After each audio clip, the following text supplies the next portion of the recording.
Hello, traders. Sam the Trader Geek with your Sunday, December 21st, 2025 market review and preview video. Hope you're having a great weekend, and we'll start it off like we always do with the kind of review of what's happening, and then we'll get into what's coming.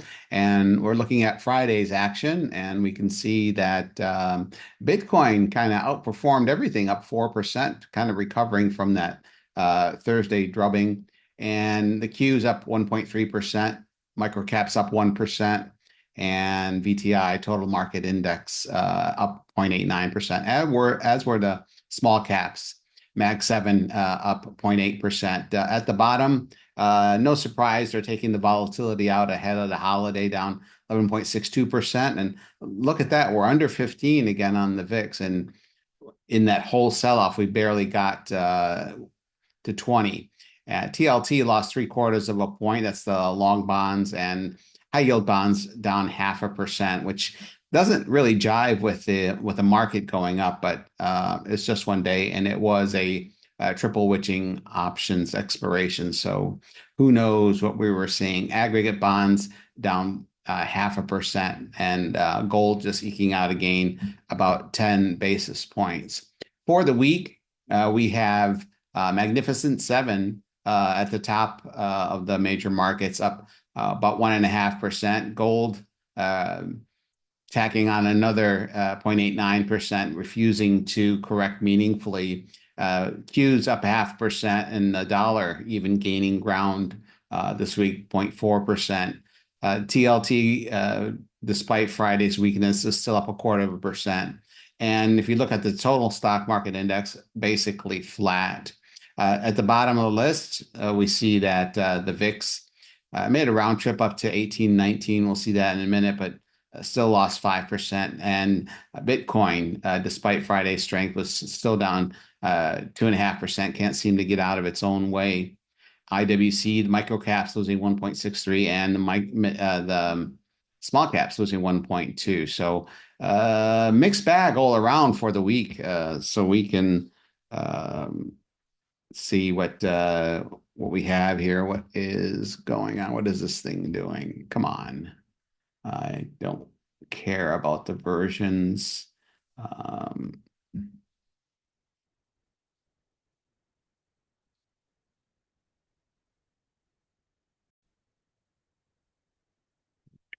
Don't know what happened there, but we're back. And take a look at, we did the weeks. Now we're going to do the month to date. 3 weeks into December, and microcaps leading the way, up 4%. Bitcoin, despite last week's weakness, is up 3%. Gold, 2.38%, and small caps up 2%.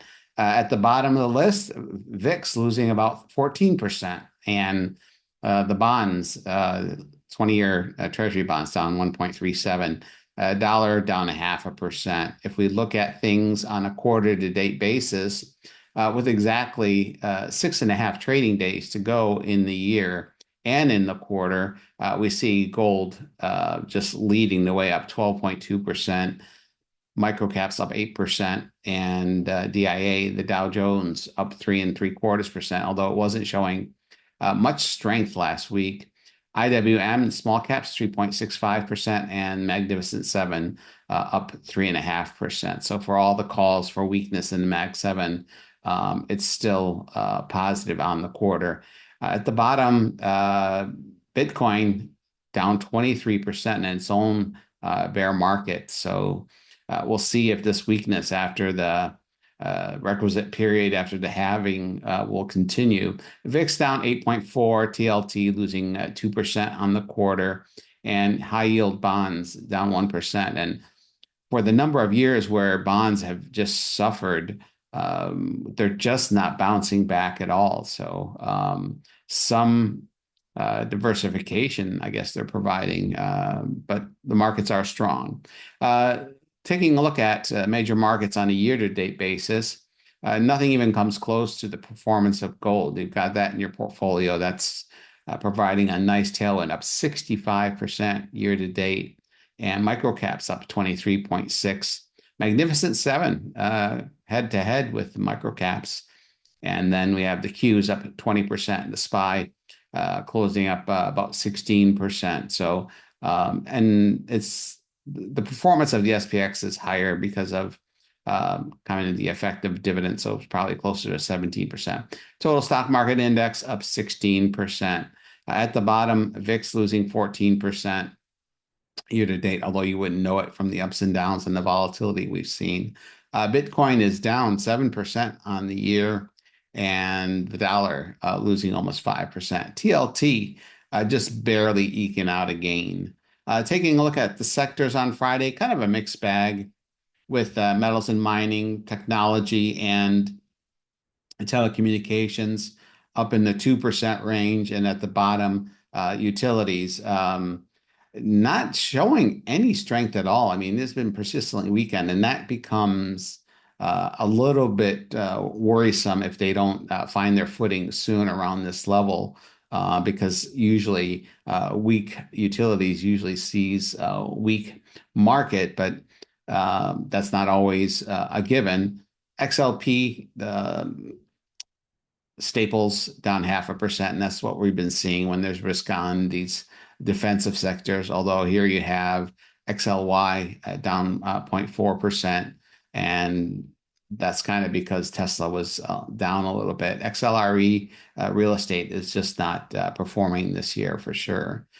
Taking a look at the past week, metals and mining, the only thing up more than 1%, up 3%, and to counter that, at the bottom end, we have energy down 3%. So a mixed bag for the whole week, with more leaning negative and positive. But overall, given how things look this week, it's a pretty good finish.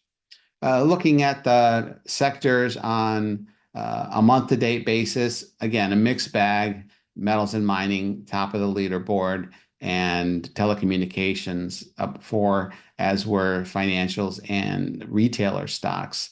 And no one's talking about the transports up 3%, consumer discretionary up 3%, mostly on the back of Tesla and a little bit of Amazon.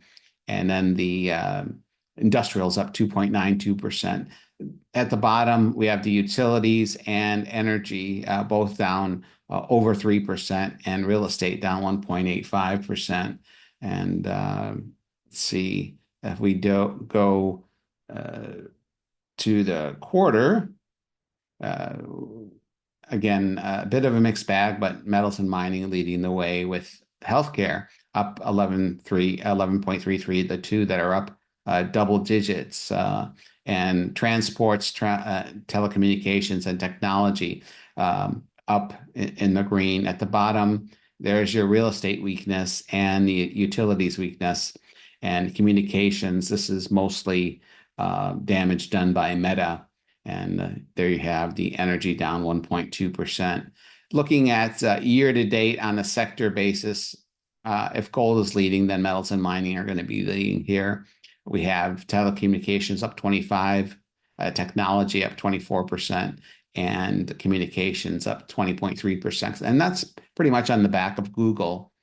We've got industrials up 18%. At the bottom, there you go. You see the real estate, the only weak negative sector on a year-to-date basis, and consumer staples being hit hard. Usually don't see this underperformance, but I'm looking to 2026 to be a stronger year for the consumer staples, especially if we have any hints of a recession and lower interest rates.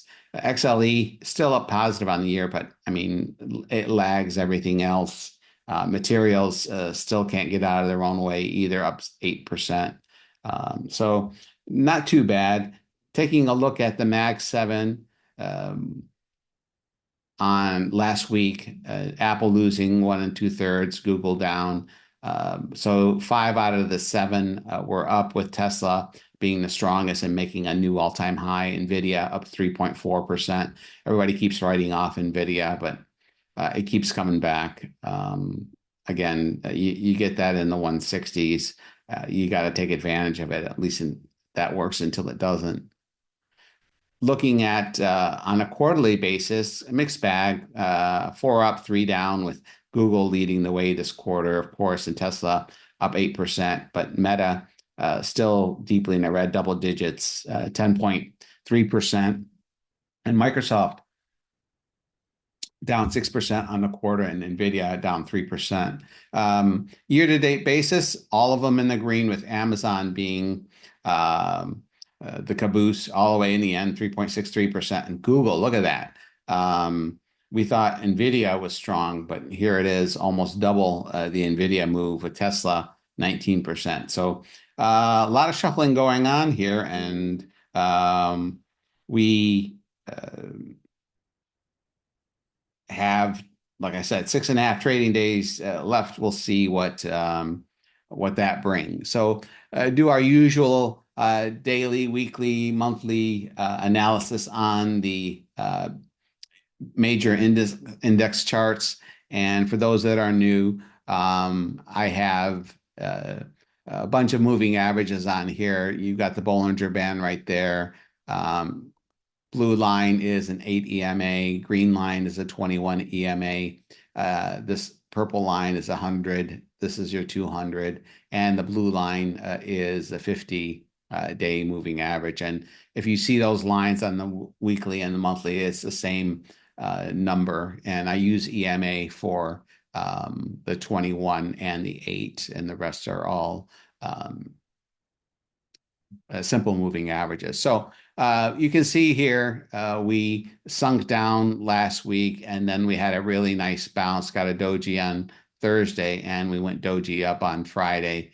And nice candle here. We took out Thursday's high, and we held it. So Friday was triple options expiration. So how much of this candle is related and how much of it is kind of getting ahead of a Santa Claus rally, we'll see. But you can see here we have two volatility stops, bearish chandelier, bearish PSI. They're both bearish, and we need to get up over here about to the 68, 67 level on a closing basis to trip that volatility stop to get us going anywhere on a daily. You can see the MACD here is trying to flip back positive, but still no bueno. And we have a relative strength index, RSI, that is at the midline. You can see here that the green line is the new options implied expected move, the lower edge, and the red line is the upper edge of the options implied expected move. These gray bars are last week's options implied expected move. And if you take a look at this and just look at the weekly chart, and you can see since October 27th, we've gone nowhere. So October 27th, the week of that, closed at 68.40. And here we are at 68.34, he tried to say. And so although we made a new all-time high, we've gone nowhere in 1, 2, 3, 4, 5, 6, 7 weeks. So just kind of the tail of the story, choppiness with volatility and a go nowhere environment. We did have a little bit of a bottoming tail. I don't know if I'll call this a hammer. We were just going sideways. We didn't kind of recover from a downtrend, although you might say so on a daily basis, but we never really got that bottoming tail hammer. We never got really bad volatility. On the weekly, you can see the chandelier stop is still positive, but we do have a bearish PSAR, and that one lies somewhere around a new all-time high to trip that up. And you can see here the upper edge of this week's options implied expected move is at 69.03, and we did cut below the last week's options implied expected move, but we did close above it. So it kind of did its job, so to speak, and we sliced through the 50-day, but came right back and took it right back. MACD sideways, not doing anything, kind of negative, but RSI is at the 63 level. Excuse me. And looking at the monthly chart, forming a little bit of a doji so far with 6.5 trading days to go. Chandelier, PSAR, both positive, and nothing here worrisome. MACD is solidly positive, and we are um, definitely overbought on the monthly time frame and staying red hot. So nothing there to worry about. Things look good. It's the Bulls market to take the ball from here and continue upward. Taking a look at the Nasdaq, looks very similar to the SPX. Bearish chandelier, bearish PSAR volatility stops, and you can see the candle looks just like SPX. Same with Thursday's candle. MACD also negative, but above the zero line and looking to flip back up. RSI is kind of middling, and there's your PSAR stop dot. Basically 25.5 is what we need to hurdle on a closing basis to turn kind of the momentum around a little bit. On the weekly, bottoming tail here. Last week we came down and we touched the options implied expected move and closed well off of it after Friday's movement of about 326 points. And I don't have this week's options implied expected move plotted on here just yet. MACD sideways to down, and we have RSI at the 60 level. Looking at the monthly, looks similar to the SPX once again. And notice, by the way, Chandelier and PSA are green here, both here on the weekly as well. So we never came close to taking those out, which was down here at the 23,893 for the PSAR. And here is the level for the chandelier stop. So they're very close at the moment. Nothing here that's worrisome. MACD is positive, overbought on an RSI basis. All systems are go for the bulls to continue and to welcome in Santa to the market for the last 6.5 trading days of the year.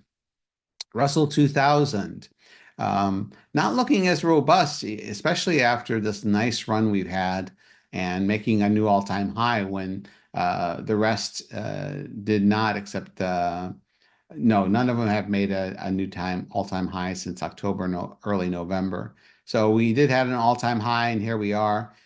We hit the options implied expected move for last week, and we took a little bit of a bounce, although it was not as strong as the NASDAQ or SPX last Friday. Chandelier and PSAR, parabolic stop and reverse, are both red on a daily basis. And you can see the MACD flipping negative, really sideways, if you want to call it. But this could flip right back over in terms of the blue line over the gold line to turn this positive. And you can see that the RSI is also middling right in the neutral zone at around 55. Looking at the weekly, MACD looks like it wants to flip negative, but still going sideways. You can see more clearly the bounce off the options implied expected move on the weekly basis. And hopefully the small caps lead the way again. And since that's 2,000 stocks, it's going to support the market a little bit better in terms of breadth. Bullish chandelier, bullish PSAR looks good. And then you can see a big topping tail so far on the monthly after a bottoming tail on the last month's candle. So will be interesting to see. You know, we've had some nice progress. MACD is solidly positive, but still not overbought on the small caps. There's just not coming for them for some reason, but definitely still constructive.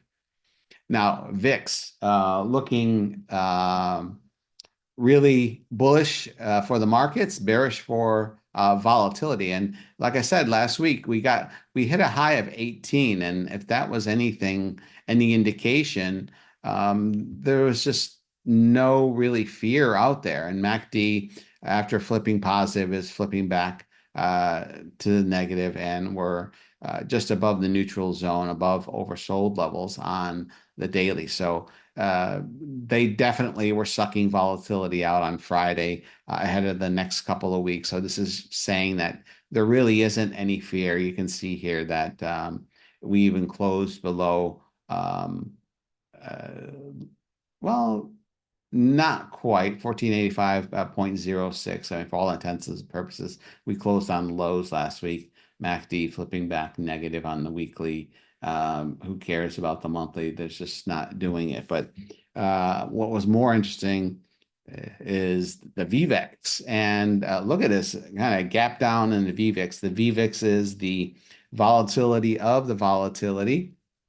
And clearly, as they were selling volatility, getting rid of it ahead of the next couple of weeks, we headed down to 83. What I'd like to look at and what concerns me is when it gets over 100, and more importantly, when it's over 110. So VVIX is saying there's not much fear out there at the 83 level. So it might be a little bit smoother sailing over the next couple of weeks, although with the low volume, I would expect that there's going to be some volatility there, and year-end window dressing tends to be positive, but low volume shenanigans can definitely take hold. Take a look at the VIX, and what we try to do is see if it can provide any clues about what's happening. So going out to the next monthly expiration, which is in 30 days on the VIX, we closed at 1491. Let's call it 15 and look at the 16 calls. So if we were buying 16 calls, we were bearish on the market, we would pay about $1.96. And then if we were bullish on the market, wanted to buy puts, we can see that we buy the 14s, and these are pricing out at zero. So definite edge on the VIX pricing to the bears on the market, because the calls are at least 20 times the put. So again, there's 30 days between now and then, so who knows what this could mean. But the edge goes to the bulls in this case, and it's one data point. And if we look at the structure of the VIX, you can see that we are still in a contango. That is, the longer term contracts are higher than the shorter term contracts, which is what you would expect to see when you have more time, you expect more volatility, and that the prices would be higher. So just seeing these in the 20s, when we're at the 15, just below the 15 level, tells me that there is not going to be the smooth ride that we saw, at least from April until October next year. There is some buying of volatility out there. And, if Friday was any indication, though, for the next 2 weeks, there's probably not a lot of going to be going on. And if most of the senior traders are on vacation for the next couple of weeks, and the junior traders that are in position are basically given instructions to just not do much. And I think what we saw this past week is a lot of big institutions, big traders closing out their books, doing the last of their tax loss selling, and positioning for what was really a lackluster triple witching Friday. It was kind of boring, actually. It was they rallied them from the gate, and after the first couple of hours, after 11 o'clock, it just kind of died down, and it was kind of a nothing burger. And even in the last half hour, where you just usually see a surge of activity and volatility, we did not see that this week. So so much for triple witching being an event. Anyway, the next one isn't until March. Looking at the options implied expected move for this year, or for this week, not this year, 3.5 trading days. We are open Monday and Tuesday, and then Wednesday we are closed for the afternoon. Thursday is a close for Christmas, and Friday, I believe, is a full trading day. And last week, our options implied expected move was 108 points. This week, it's barely 69 points, but that's 69 points over 3.5 days. So I guess you could argue that, last week we had 5 days, 108 points. Call it 22 points a day. This one is 3.5. Yeah, a little bit less. So volatility came in and only 68 points. So not a whole lot. And if we take a look at the economic reports that we have this week, nothing on Monday. Tuesday is where we get a bunch of these economic reports, GDP, durable goods, industrial production. You can pause this and read them. Wednesday, we get initial jobless claims, and then obviously Christmas Day, nothing is scheduled. Friday, nothing is scheduled. So all in all, we Tuesday is the day, but it's going to be a very light, easy to push around market. There'll probably be still some tax loss selling. There'll be some positioning for year end, but for Wall Street and most firms, it's pretty much all over for the year, and they've booked their gains. They've positioned themselves, and what you have is the year-end stragglers. And maybe with that backdrop, we can rally into year end. Who knows? And all I would say is just keep an open mind. I definitely believe there'll be some short-term window dressing. Tuesday could be a little volatile with the news and light trading environment. But I think that you got to be nimble, and if the market wants to go up, no sense in fighting it. And if you take the week off, even better between now and New Year's Day, because I don't think we're going to see a whole lot of excitement. But in any case, I want to wish you all a very happy holiday. I don't plan to put out a video next week unless something unusual happens, so I'll take the next weekend off. I appreciate you watching and sharing this with your friends. If you have any suggestions to change this or improve it, I'm all ears, all eyes. Put your comments in, give it a like or what have you, and I will most likely see you back here in 2 weeks and with another weekly market review and preview. Have a great holiday season, folks. Thanks for watching, and we'll see you next time. Bye-bye.